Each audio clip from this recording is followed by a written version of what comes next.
waktu 1 menit untuk mencari jawabannya. Oke. Mas sudah? Siapa yang mau mempresentasikan pertama kali? Baik, kepada Raini silakan. Baik, saya dari kelompok 1, yang mana yang pertama apa itu amar dan nahi. Nah, amar itu adalah perintah yang harus dilakukan, perintah dari Allah yang harus dilakukan. Sedangkan nahi itu larangan Allah yang harus ditinggalkan. Ya.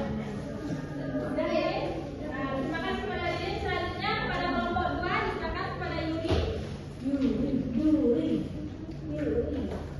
Baik, kami dari kelompok 2.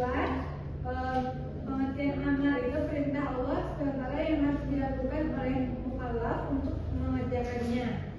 Contoh Quran surah Al-Baqarah ayat 3 yaitu bagi sholat wa zakat, dirikanlah sholat dan tunaikan zakat. Nah ini termasuk sigat amar, yaitu fi'il amar atau kata kerja untuk perintah. Kemudian pengertian nahi itu larangan